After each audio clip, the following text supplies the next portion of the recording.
Welcome to Season 2 of the Chair 9 podcast. This winter, we will be celebrating 75 years of skiing and riding here at Dodge Ridge. We're going to share some never-before-heard stories from this legendary mountain we call home. Boot up, click in, and get ready to take a ride on Chair 9.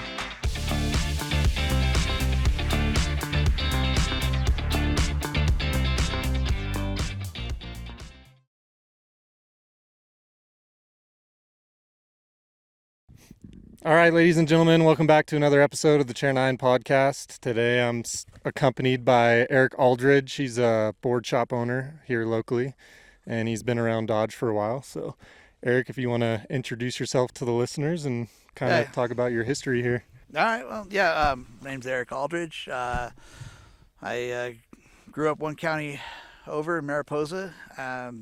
We used to come over here for school ski trips, and that's how I became so familiar with Dodge. A couple guys that were seniors when I was a wee freshman, they graduated and then started a board shop in Sierra Village, Pure Boredom, back in the day. Yeah, so I used to really look up to those guys and I wanted to do what they did, you know.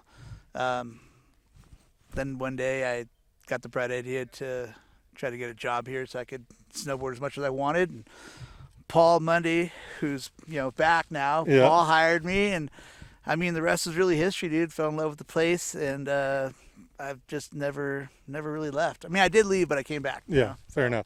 The mountain has a kind of a special way of doing that to you. Once you leave, you'll always end up back. So yeah, I moved away for college in Utah, and then ended up coming back and did the whole Utah thing. And there's nothing quite like Dodge Ridge. So it's strange because there's all these other mountains, and some of them are bigger, and the terrain. It's just this place is home. Yeah. It's got this energy, and it's the people that are here. It's I don't know, man. It's a vibe, and it's a good one. Yeah. No, it's a great place to be. So when Paul hired you on here, you were doing ski instructing or snowboard instructing. What were you? I hired as a snowboard instructor, but I had skied first, and so Paul's like, "Oh, you can do both. Great." So wherever Paul told me to do, that's what I was doing that day. Yeah. So that's awesome. Yeah. Paul seems like a great boss. We had Trisha O'Brien on, and she was talking about how he's like legit and like he's well known. When she was writing that book and talking to people, she's like, yeah, no, people like know who Paul Mundy is, and they know Dodge Ridge, and yeah, so it's pretty cool. So, well, you now have a son here, and he's on the free ride team. Well, you have two sons, and one of them's on the free ride team. He just went over to Tahoe with our instructor Anna as a coach, and placed second. Can you kind of touch on that and how that experience was for him? And I think it was awesome. It was also his 13th birthday, so he was just pumped all the way around. There wasn't a lot of competitors, but it was just neat to see him go and in a competitive setting and get second place. It was great. It was really a neat thing. I think the experience was something that he's going to remember forever, and it kind of lit a fire in him. He wants more. Okay. The kid likes medals, man, and it doesn't matter if they're track or soccer or snowboarding. He's got a chest full of them. It's wild. Yeah, he's just got that competitive spirit. Is that coming? Yeah. Is that coming from you or Jessica, or is it kind of coming from his own? If you look at him and you look at the men on her side of the family, you're like, yeah, he definitely hails from that side of the gene pool more. But I like to think that, I kind of pushed him in the right ways, to just, if you want it, you go do it. And why can't it be you, type of deal. He's like, I want to be a professional baseball player. I was like, okay, well, that's going to take a lot of work. Oh, I was like, but why can't it be you? He's like, it's like, I just never sugarcoat it for him. You know what I mean? It's going to be hard, and you got to want it. And, I think most days he wants it. Yeah, no, that's cool. Yeah, Dodge here, kind of talking about that vibe and circling back to the mountain, bringing you back, at least for me, and something for me is that it really is a good family environment. And there is a lot of families that, grew up snowboarding here on their high school trips. And now you've got, kids of your own, and they're showing up and doing the same thing. So I think it's, a great spot to be. So, yeah, the generations watching last year, I was watching my son and a couple of his friends walk through the parking lot, and all the dads are lined up, and we're just chilling and grilling, and then the kids walked off in a group by themselves, and I just I nudged my wife, and I'm like, look at that. She's like, what? I was like, that's the next generation right there. Yeah. And those are our boys, in that group of kids. And it's just cool because I feel like the crowd of people that start snowboarding here when they're kids and teenagers or whatever, they just they bond. You know, you're gonna see these people on the mountain all the time, Oh yeah. and you know that sometimes there's some sparks and friction, but for the most part, they're like, oh yeah, that guy. You know, we're friends. We ski together. We snowboard together. You know what I mean? And Yeah. and it's just this bond, this commonality that people have with in a place, and it just it's awesome. You know, they just it never goes away, man. Yeah. It becomes a part of you. You No, know? 100%. And yeah, I mean, similar kind of background for me. I grew up, you know, coming to the resort on field trips and started working here and, you know, developed those friends over the years from high school that now I run into all the time. And it's like, oh, what's up, man? And Yeah. like, just really cool experience. And yeah, what a spot to be. So you said you left for a little bit before you came back. Can you kind of walk us through that and where you left to? And then, Yeah. So, you know, my dad, my dad, he didn't see much. Well, it just like it was a distraction. You know, I needed to be getting a career. I needed to be figuring out what I was doing with my life. You know, I need to get through those couple years of community college so I could get a direction and figure out what school I was going to go to. Like we were, you know, they were sold on that whole, you know, got to go to the big school and get the thing and you know whatever. But that's okay. You're in junior college now, but you got to figure it out. And I was like, woo, I'm having fun. Yeah, you know, and so I was just having a blast making relationships rather than worried about what direction my life was gonna go. yeah. And finally, my dad was like, "I'm sick of this," and he had gotten a rather large inheritance from people that he worked for, and boom, that was it. And so that money he offered to send me to college, and I was like, "Well, now I have to get serious, right? Like, Mm-hmm. oh, what am I gonna do?" And I told him, "I can't tell you that." If I got a decent grade and you know there's 3 feet of powder, or I was really big into wakeboarding, Mm-hmm. you know the lake's flat and Bill's got the boat gassed up, I won't go. And he's like, all right. Whips out his checkbook, writes me a check for I think it was $2,500, something like that. And he's like, get out of my house. I was like, whoa, what? He's like, he just drop kicked me into the world. He's like, that's more money than I got. You know, my mom gave me $100 bill and told me to beat it. And I was like, oh, okay. So I was like, well, what am I going to do? So I looked for jobs doing graphic design. You know, I didn't want to work for, I wanted to work for in the industry, this industry. Mm-hmm. And they weren't hiring. You have to have relationships to get there. And I hadn't built this. So I wasn't just going to walk in the door and be like, oh, you know. So I ended up not finding a job after, you know, looking pretty hard for a couple weeks. And my buddy suggested, like, hey, man, why don't you just sell cars in the meantime? You're a good conversationalist. I mean, yeah, I guess I'm good at talking to people. So Yeah. I went and got a job selling cars, and I sold a car every single day for the first 3 days. I made more money in a weekend than I had made like working a month, you know. Yeah. And I was like, holy cow, I guess I'm a car salesman. That's not a compliment, you know what I mean? So I didn't think so. So typical car salesman, you know, I went from dealership to dealership, following a group of people, but it was neat. I learned a lot of, had a lot of different experiences. Worked in different cities, kind of all over the North Bay, you know. And I started off in Sacramento, Roseville, and yeah, man, it was an experience. And later to find out that like um, 2 years in heavy, you know, person to person, door to door sales, or like, you know, it's the equivalent of a 4 year communications degree. My dad wasn't happy, but you know, I was paying for all my own bills, and I had a new car, and he was like, "All right, well, I guess that's what you're doing." Yeah. And so then one day I decided to go wakeboarding. On it was like the day after 4th of July, 5th of July, and my whole crew we went up to Lake Pillsbury, which is in I think Ukiah, and I ended up taking a helicopter off the lake. Getting injured and getting flown out. Yeah, Pretty brutal. yeah, I almost had to have my leg amputated. I didn't know that until later. The whole knee came apart and crushed and punctured the femoral artery, crushed the meniscus, and ripped through the 4 ligaments. And so then, what am I going to do, right? So I ended up working at a board shop and going back to college at Sonoma State. Okay. And I was having a great time. Still, I guess, well, you know, maybe I could do something in law enforcement or, you know, criminal justice. So I was going that direction. And then the shop I was working at, I realized, like, you know, this might be fun too. So I hit up Dad. I'm like, hey, you know, like, you want to help me start a business? And he laughed at me. Called me back a week later, said, come home, we'll talk about it. And we hashed out an agreement, and that's how the first shop got started. Okay. Yeah.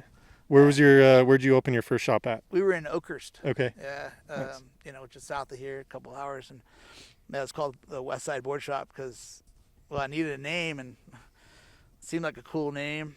And there was this wakeboard clique, the West Side Riders, and I had friends that were in that, and I was kind of like on the fringes, like kind of on the outside of the group. And I wakeboarded, I was there. I was never like, in that group, but kind of a hang around guy. And I was like, that'd be a cool name, and so came up with a logo and started a shop, and it did pretty well. And then we were over here. I was trying to become a wedding filmer, like have multiple businesses. Yeah, okay. I was over here for a wedding, and I was like, realized like, how come Sonora doesn't have a shop like like this? And so we went and decided we were gonna do something here, and that was 2005, and so 20. This December 5th was 20 years. Yeah. Here. Wow. It's a long time. What have you? I'm assuming there's been a lot of changes from when you first opened back in 2005 to now. I know we kind of touched base a little bit, you and I, off camera about the internet and social media and kind of competing with that. And kind of walk us through like the ups and downs of the industry and the business and what you've learned over the years. Oh man, yeah, the industry has changed so much. The landscape. I could tell you, if I had known then what I know now, I might not have even done it. Yeah. I'm so neck deep in this. It's a sink or swim. I'm never going back to car sales. Mm-hmm. You know what I mean? And it's a difficult industry to be in. The retail perspective has changed itself so many times. It used to be you had to go to a store, right? Yeah. You had to go to a store. What kills me, the new companies, they don't have a rep. Yeah. They don't send some dude in a van to your store and be like, hey, you want to see my line? Call you up, be like, hey, are you going to be at the trade show? I'd like to book an appointment with you. That's hard. That's expensive. That's traditional. They don't do that. They just, go to Instagram. They just go to TikTok. Mm-hmm. It's all social media for them. Yeah. And that's how they drive all their sales is, these stores, these little stores that just sell this, sell that, and that's all they do. And you can only get it from them.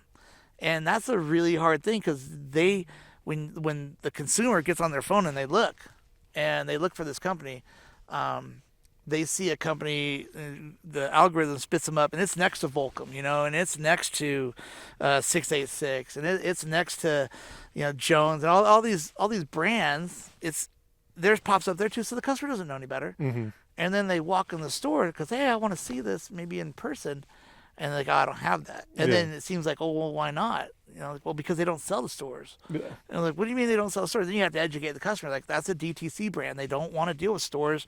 They just want to make all the money selling it to you. And what's wild is the kids, they'll look at a jacket and they'll see a jacket that, it was $400, a big X through it, and now it's, $250.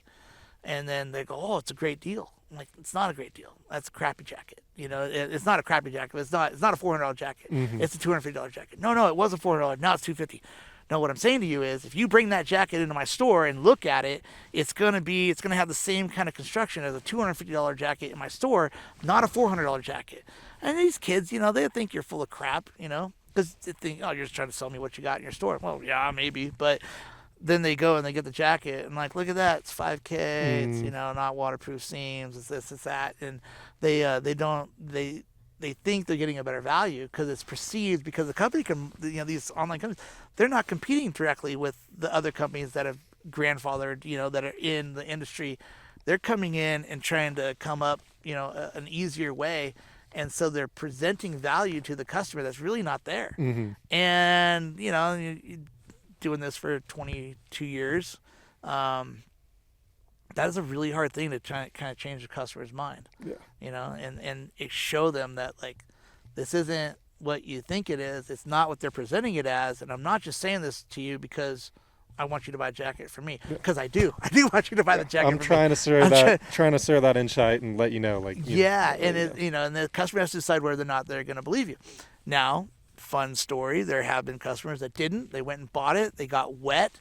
And then they came back. They come back to you. And they're like, you were right. I'm like, I know. It's okay. Come on. Let me make you a deal on this one so you can be dry. I want it for them. I want them to have good equipment. And people tell me sometimes maybe I shouldn't care so much. I'm like, nah, I think it's better to do it that way, because then, like, you have a clear conscience. Like, I know I put that customer on a quality item and they're going to enjoy it. And, if there's a problem, it's them, not the equipment I sold them, you know what I mean? Yeah. And I'm stoked for them, and they're stoked because I know a high percentage of my customers, right after they leave the store, they go looking like, oh, what kind of deal did I get? Go check the internet, like, oh, wow, you hooked it up. I'm like, yeah, I did, And so you go through and you don't want to just be a discounter all the time, but at the same time, I want to maximize their dollar for them because, well, heck, man, that's how it was when I was, in this, like looking for the deal, looking for the shop that would give the hookup and the high five, and so I just that's where I went, and I feel like, that's my karma. People like that about us, and they come and. Yeah, I think that's a sign, and it's a good base for how you're going to model your business and moving forward, is that honesty and the integrity and being honest with the people and pushing a good product, so that way they're not disappointed and never coming back to you, right? Because I'm sure you get a ton of returning customers. Oh yeah. Or you got word of mouth where they're like, yeah, Eric hooked it up, and super nice guy and knows what he's talking about, gave me a good discount, and then word travels fast. It's got to be a pretty good feeling too. I'm sure you get customers in there that have never been up to the mountain before, right? And they're wanting to get into it. Yeah. They just got their paycheck, they're coming in, like a kid in a candy shop, and like, what am I getting? And then they go up on the mountain. And do you ever get to hear stories of people who have done that? They go up, ride the board, and come back in, and they're like, this is legit. Oh yeah. And those are fun, because like you just see the light turn on. They got the bug. They're gonna do this. They're so excited to be there, and they're grateful that you got them, into the equipment, and we feel like we do a good job. Yeah. And, I've been around and done a lot of things in my life, and there's nothing quite like, being up here on a powder day and getting those fresh turns, having your equipment dialed in, and just like, you're right, you get the bug real quick. And now, a word from our sponsors. Are you tired of riding the chairlift all by your lonesome? Does the empty feeling of making turns with nobody by your side get you down? Get stoked again and grab the Dodge Ridge Party Pack for you and all your friends. 4 tickets any way you want them for $469. Purchase now at dodgeridge.com. You've been around and doing it for a while, so with that and being up here in your history, you've been open since 2005, and you came over on field trips and stuff. Can you maybe touch on some of your favorite memories up here at Dodge and some of your favorite times? Yeah, the being up here for like the school trips, just running around with my buddies.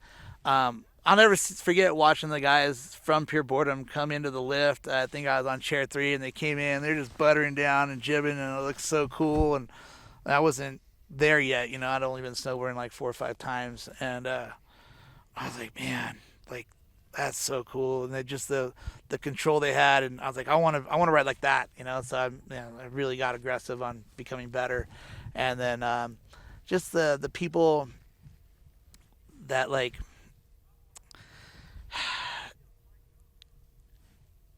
well, the people from ski school, like when the first job, I remember all the guys. You got to remember there was no park here back then. Mm-hmm. So, and ski school, like we were like the jocks of the mountain, not like now that's park crew, right? The park crew, they're like the guys like, hey, I'm park crew. I'm building all the fun, cool features and stuff.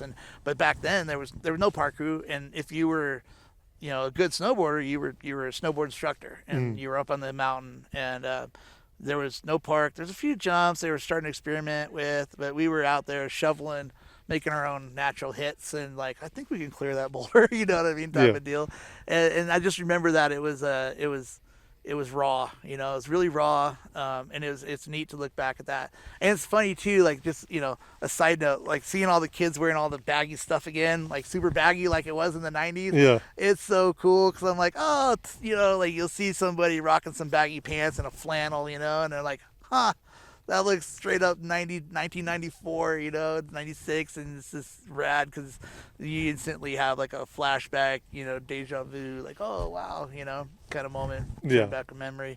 I just have, I don't know, there's so many fond memories I have with the people, riding, and I remember when I worked, it was called Herb Bauer Sporting Goods in Fresno, and that's a funny story too because Andy Finch got me that job. I met Andy at a wakeboard demo, and he asked me, like, dude, how are you going so big on a wakeboard? I'm like, I don't know how to explain it. It's just like line load, and you go and you just kind of pop, and it kicks you. Then if you just jump the wake, he's like, huh. And then I I didn't know he was a pro snowboarder. I never met the guy. I didn't recognize him from the magazines. You know what I mean? And I'm in Fresno because I went down to, I did a couple of college semesters down there, and I recognized him. And I asked him if they were hiring there and he's like, yeah. And he put in a good word for me, and I got the job. Well, first day, he goes, hey, after you're done work, you want to go wakeboard? I'm like, yeah, it's September, so it's still hot down there, know. And he's like, yeah, we'll be on this boat, and be at the dock at like 4:00 or whatever. I'm like, okay. So I get down there, and I see this guy doing every trick, every trick in the book that was a trick back then. And I'm like, that guy's a pro. Like, who is this? Boat pulls up. It's Andy, Yeah. Yeah. His hair bleached blonde and a hat on, so I didn't see it. I didn't put it together. I'm like, who's that guy? And it's him. Like, whoa, time out. Last summer you were asking me for tips on wakeboarding, and now you're doing that. Down. Yeah. You're doing that. And he goes, oh yeah, man. So like I went pro I ride for Blindside. I'm a pro wakeboarder now too, and I was like, I hate you. He was just that good. And I was like, so I remember one time one of my best friends came out and, brought my girlfriend, and he was all bummed, and then just she ripped, and he was like, what, dude, the girls up here ride like this? He was like from Redwood City. And he's like, I was like, yeah, man, like that's what everybody up here does, and it was just cool. The friends and the community it's just kind of, I don't want to say it's a blur, but it's just at 48 and so many days but you just see people out and in the parking lot grilling their hot dogs, and now it's just passing that torch. You know what I mean? I'm not ready to retire, but it's just neat. Now my energy is watching the young kids go out, and my kids, and play, and watching that next gen grow up, Yeah, no, absolutely. I mean, forecast is looking good. You said you're watching your boys and poking your wife and being like, this is the next generation. So can we expect to see you up here next week riding with your kids? Oh, yeah. You're gonna post and delay opening the shop, or? Yeah, that's what we do, man. That's like one of the real perks of the the business is basically getting to shut down when I want to, if in the snow, we'll put a sign that says we must slay this pow day, and we'll be open at 3. Yeah. And then maybe we'll stay up until 7, we'll stay up an hour later. But it's definitely like one of the major perks of the job. Yeah. This business it's gnarly. It is absolutely gnarly. I wish more customers knew what it takes to do what we do, because it's just so second nature. These kids, they pick up their phone and they're access to every single snowboard available to sell basically in the world. I mean, and you're trying to compete with that and show them like, well, these are the ones that I think are the best. And then they look at you and they're like, well, do I decide to trust this old guy or not? Now I'm the old guy, and it's like crazy. I'm like, oh yeah, the hair's not quite gray, but it's getting there. And they most of the time I have what they want, or I can show them something that is what they're looking for, in the realm of what they're looking for. Yeah. I think the perk of it too, right, is you've been around for a while, you've been in this business, you're a wealth of knowledge, right? And the internet, maybe they have all the boards in the world, but they don't have all that knowledge, and so they can pick your brain, and you can, guide them in a certain way, and, really dial in and, set them up and try on the boots, right? The physical product is there, right? And you can find exactly what you want. Careful on the try on the boots thing. We actually had to start charging a fitting fee because people were coming in to find out what size they were, so to go buy them online. Okay. And even though I was willing to compete with the online price and stuff, they just were like, oh, I got them online. I'm like, what are you doing? So you're gonna come in here, stick your stinky foot in my boot, try it on, and then go buy it online? Yeah. What? And then bring it back for me to heat mold and fit it to your foot? No. So we just put a sign up a couple years ago. And there's some customers that really just feel entitled, like they were gonna do it, and they don't give a crap, and about you trying to feed a family and run a business. And I'm like, dude, first of all, I'm gonna match or beat the price, so just give me your business. You know what I mean? And they're just like, well, no, I was gonna get this, and that too. And I'm like, well, for $40, you can try on my boots, and we'll figure out what size you are. And if you choose to buy those ones online, you can bring them here and we'll heat mold them. Yeah. We'll fit it to your foot. Yeah. But I'm not going to be your internet fitment center. Yeah. And most people are like, oh, yeah, I didn't even think about that. I'm like, yeah, well, you wouldn't go buy a steak at the the grocery store and take it down to your favorite restaurant and have them cook it for you, would you? And they're like, nope. I'm like, well, it's kind of what you're doing here. And then they're like, you don't want to make them feel bad, but at the same time, you kind of want to awaken them, and just like, plant that seed and let them know. And then it's like, and then you look at them like, 20 years in town, man. Like, I'm not here because I charge too much and I don't have good service. Like let's find you a boot today. We'll make it happen. Yeah, and most people are like, yeah, I should give you my business because you are local and you are helping me and you are here. I'm like, yeah, thank you. Well, yeah, one thing I've always really appreciated about you and your business as well is, that wealth of knowledge going into the shop and talking to you about things, but also your connection with Dodge. And you guys are a huge supporter of, giving stuff for us for giveaways or when we have competitions and stuff like that, which I think is great. And so, yeah, how's that been when we have rail jams and, people are winning your prizes and stuff? Oh, it feels good. It's neat to see somebody come and throw down and get a prize. I remember when I was, the whole competition thing, Dodge Ridge and Bear Valley used to do that Superfly, competition. I would love to see that come back. Wouldn't that be neat? But they would, pure boredom, and those guys would give away boards, and a rep would give a board, and the guys were going down there and throwing it down and getting equipment, and it was a neat vibe, and it's really cool because I remember that energy of like, oh, let me see it, you won the board, oh, that's sick, and then watching now being a part of it from the other side, now you're the one providing it, that feels good, it's really providing cool. It and inspiring people to go out there and throw down to try to win it. It's quite the prize. So Dodge has been around for 75 years. You've been here since 2005. I don't think either one is going anywhere anytime soon. So how long you think you're going to be riding out here with your kids?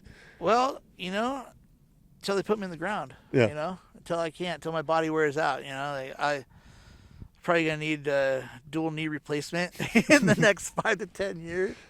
But yeah, after that, as long as I can keep going, as long as I keep riding, as long as my body allows me to do this, I will continue to do it. Yeah. There's just nothing that can, keep me away from the sport. It's where there's a will, there's a way, right? Yeah, 100%. And definitely a will. So there should be always a way. Yeah. And I love it here. And this is an amazing, amazing activity to do with friends and family. And once you catch that bug, right? Yeah. It just becomes a part of you, and it's almost like a thing you can't live without. Yeah. I mean, it's just watching people be excited to be out in nature and to touch grass. We're not touching grass, but we're out here touching some fresh pow. Like it's just there's a vibration about it, and if it gets you, you'll be caught in that forever, and then you want to share it with your kids. You know, like that's the biggest. Like I keep circling back to that, I know, but it's just really now watching that next generation enjoy it too, and the satisfaction you get from that, yeah, it's amazing. It's an amazing thing. So yeah, it's a great place to be. I think it's awesome that you hook people up and you're trying to get people out here to experience this, because there really isn't anything like it, right? No. So. And what's neat about this particular mountain, you look at like Tahoe and the other places you can go and how crowded and congested they are. Maybe I shouldn't say that because now they're all going to come here. It's like this place is still available, and it's still, the crowds here on a weekend are not any more than they used to be in the 90s when I worked here. You know what I mean? A good holiday crowd would be, and so what you're standing in line for 20 minutes, on a holiday weekend? Well, if you're a local and you don't want to deal with that, then just let the tourists have it for the weekend. You know what I mean? We come and play here during the week when there's not a lot of, like today, right? You know what I mean? But you go to a place like Tahoe, and if you don't leave, the bay by 4 a.m., good luck. Yeah, good luck. There's that 30-minute window where if you leave at 3 or 3:30 in the morning, you'll be fine. If you leave at 4 o'clock in the morning, or whatever it is, I don't know the timing, but it's just this window. Then it's just congested and crazy. Yeah. And it's not like that here, and it's not like that at Bear Valley. Yeah. And so it's like this little gem that we have right here, and I kind of want to keep it for us, but at the same time, it's like, you know, these people are running up because they feel like, oh, I got to go to this place. It's like, oh, dude, do you need all that? You know, do you need a gondola? You know what I mean? Like, there's people that, as a rider, you see pros that have started here, and then they went to bigger mountains because they did need it, you know? But for most of us, like, yeah, you know what? That's neat, but I'd rather not stand in line for an hour or hour and a half to get on a chairlift to do a 15-minute run. You know, and yeah, the whole thing with the gondola or the high-speed chair, right, is it gets you up there so much faster. But with these bigger places, you're spending, you know, we have 12 minutes on the, you know, from bottom to top, and yeah, our lifts are slow, but you're not waiting in line. You know, that 12 minutes that, you know, maybe it's 2 minutes faster on the high-speed chair, you're spending that in line anyways, waiting for that high-speed chair or that gondola, right? Right. So, yeah, it kind of spaces the human beings out on the hill. And honestly, I think it's a great place to strike up a conversation, you know what I mean? Make some new friends on the chairlift and, you know, all this stuff. So. I keep saying I'm going to start riding only with strangers and passing out business cards. But it's been 20 years and I haven't done it. So. Well, there's still time. The forecast looks promising. Plenty of time to do so. So, yeah, a lot of relationships, a lot of customers, and, just great experiences. And, it's great. It's just, you know, love you guys. Glad that you were able to come on the podcast and this share was your fun. story. And really appreciate you sitting down. So, you know what I should have mentioned? I didn't tell you. I met my wife the day I opened my store. Really? Yeah. So I the day that store opened for business, I started a career and found a wife. There you go. Yeah, it was pretty wild. You know that it's worked out so well. Yeah. But like I said, it hasn't been without its challenges, but I'm grateful for every single one of them because I've been able to overcome them. Yeah. If I ever make a challenge that puts me under, I'll be pretty upset. But so far, so good. You know. Yeah. Yeah. Well, yeah. Thank you again for sitting down and sharing your story. It was great chatting with you, and I'm looking forward to seeing you out there on the mountain. So. Yeah, man. Likewise. Awesome. Appreciate it. All right.